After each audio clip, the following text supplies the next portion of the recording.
Making chef quality recipes at home the conventional way can be a little bit tricky unless you have a Thermomix. Today I'm going to show you how you can make a choux pastry just as good as you'd get at a patisserie. Let's get started.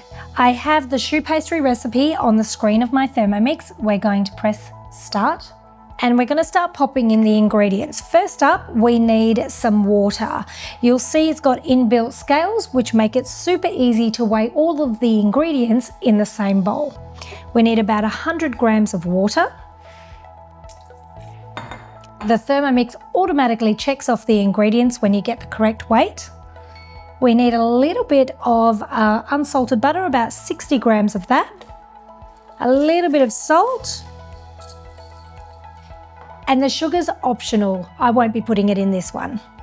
We're going to cook that for about 4.5 minutes on 100 degrees, speed 1, just by pressing play. Now, to do this conventionally on your stovetop, you'd need to stay right on top of it to make sure that you don't burn the butter or your pot.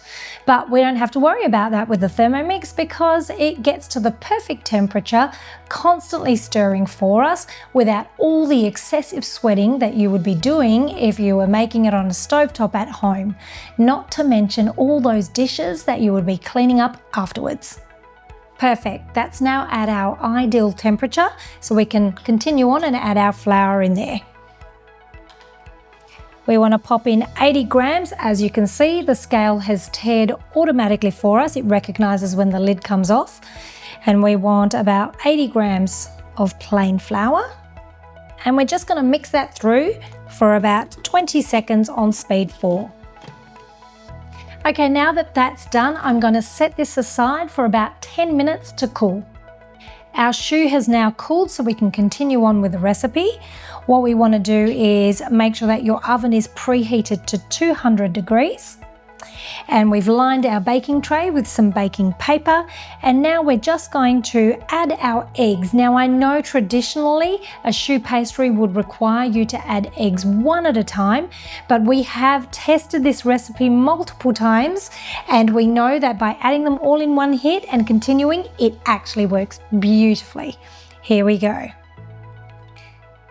We're going to mix that for about a minute on speed 5. That's it, our choux pastry is done. So now all we need to do is transfer the mixture into a piping bag, pipe it onto the tray, and it's ready to bake.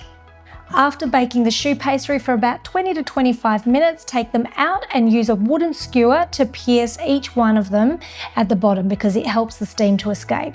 Pop them back in the oven for about 10 minutes with the door ajar and the oven turned off. And then you want them to cool completely before you start filling them. And just look at that. You've got eclairs, you've got profiteroles, choux pastries, just as good as the patisseries, made by yourself at home.